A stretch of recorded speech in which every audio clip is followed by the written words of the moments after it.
The next stretch we're going to demonstrate, and we're going to show two different types of stretches for the hamstring, which is the muscle in the back of the leg.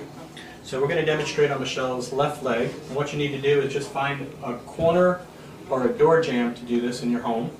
So you're going to find a pillow, try and make yourself comfortable, and you're going to lay on your back. And this is very important. You want to make sure that your hips are not against the wall for the first portion of this stretch.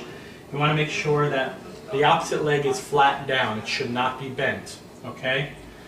You want to go to the point where you're moving in far enough to you feeling a little bit of a stretch on the back of your leg. If you feel like you can touch the wall and hold that position for a long period of time, this stretch might not be suitable for you. But ideally, the position we're looking for is making sure the leg is straight, it's not rotated out, the heel is on the wall, the leg is straight, the hip is down. The hip should not be off the ground. This leg should be straight. If you're feeling too much of a stretch in your hamstring, you slide slightly back. If you're feeling too much or not enough of a stretch, you would slide in towards the wall. This stretch, because it's a large muscle group, we ask that you try and stretch for a minimum of 3 minutes to start with, no more than 5 minutes. And on a scale of 0 to 10, you should feel it as maybe a 3 out of 10, with 10 being the worst. Try and do it while you're watching TV, while you're reading the paper. You want to do the same amount on each leg.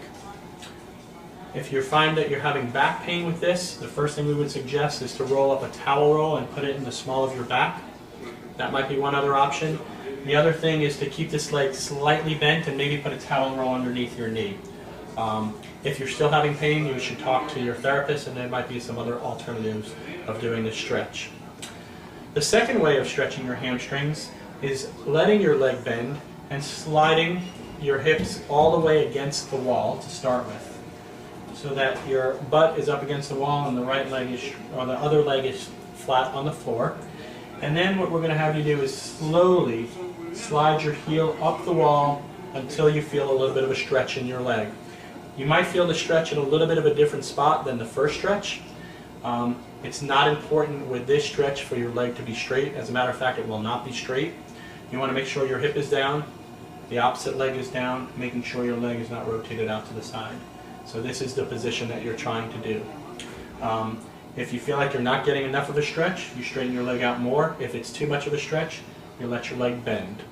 Okay? It's also important to note with both of these stretches, it is not abnormal to feel tingling in the foot. That's just the blood rushing out because of gravity, and it won't cause damage. If you are feeling pain, then you need to stop the stretch.